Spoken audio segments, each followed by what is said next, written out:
J'écris dans l'urgence. Je n'ai pas d'intention préalable.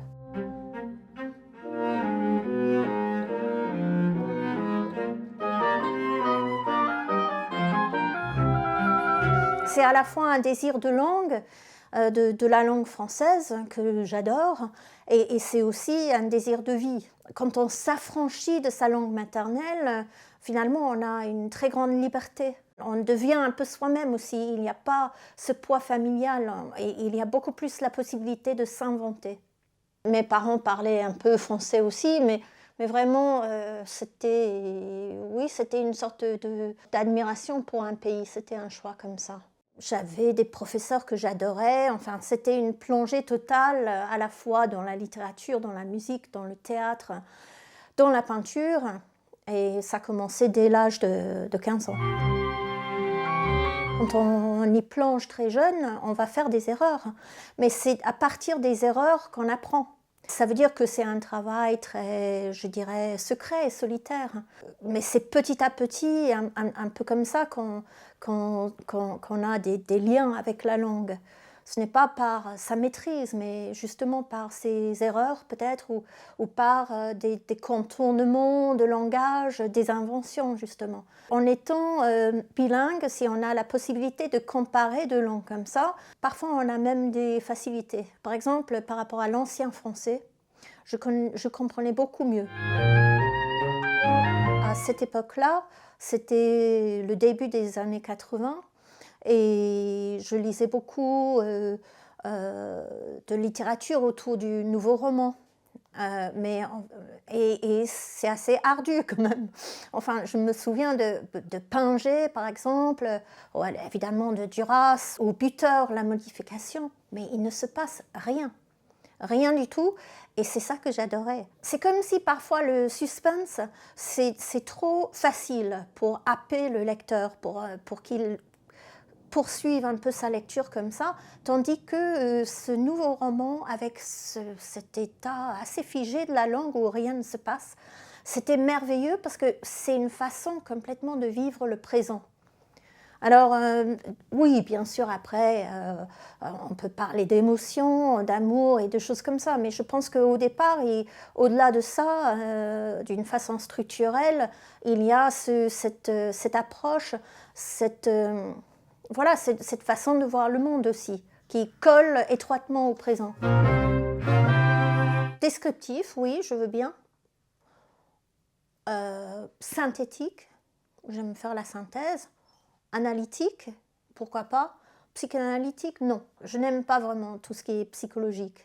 J'aimerais à la fois que ce soit comme ça, mais aussi extrêmement brut. Je pense que quand j'écris, ce n'est peut-être pas la langue, c'est la structure mentale. Donc peut-être que j'ai une petite tendance à la digression. Je dirais que le côté analytique, synthétique, digressif, allusif, sensationnel de la langue française correspond beaucoup à mon état mental. Après, j'ai l'impression que dans mes livres, il n'y a pas de choix. Je ne pars pas du tout avec un projet. Justement, c'est peut-être pour ça qu'ils sont un peu déroutants parfois. Je me laisse traîner un peu par le bout de mon nez, je dirais, et je mets immensément de présent de ce qui m'arrive dedans. Quand en même temps, parfois ce sont des livres qui se passent à des époques antérieures. Donc du coup, c'est un peu étrange parce que parfois ça peut créer des livres où il y a par exemple 3 sœurs qui vivent aujourd'hui et qui peuvent toutes les 3 avoir une relation sexuelle avec un jeune homme qui vivait fin 18e.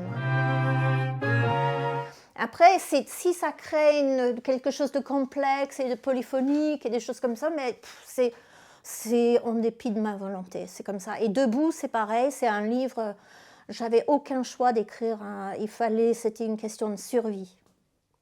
J'étais toute seule, mon mari venait d'être tué devant mes yeux dans un accident de voiture, je sais, c'est un peu trop à la première personne, mais ça m'a aidé à vivre, à être dans le monde, à m'ancrer dans le présent. Donc j'avais aucune intention. J'ai des carnets, j'écris. J'écris ce que je veux. Voilà. J'écris, je ne censure pas ce que j'écris. Après, souvent, ce qui arrive, c'est que j'assemble tous ces écrits et ça devient quelque chose. C'est peut-être ça, même finalement, qui fait un résultat peut-être plus complexe, peut-être. Mais debout, c'est juste quelqu'un qui essaie de se tenir debout après une catastrophe. Il y a beaucoup de gens qui ont lu Debout et j'espère, c'est pas juste parce que c'est mon histoire, c'est aussi, il y a une sorte de...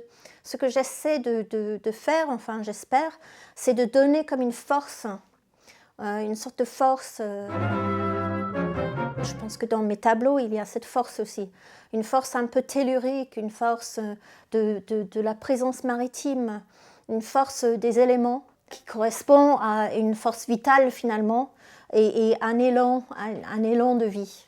Moi, par exemple, par rapport à ma vie, pour continuer à faire ce que je fais, je fais des choix. Et ces choix correspondent à une profondeur que j'ai en moi. Et si je m'adonne à la peinture, j'y vais, mais complètement à fond, mais dans ma vision de la peinture. Et c'est pareil pour la littérature. Les deux disciplines peuvent vraiment s'enrichir. Parce qu'il y a aussi un autre rapport là au langage.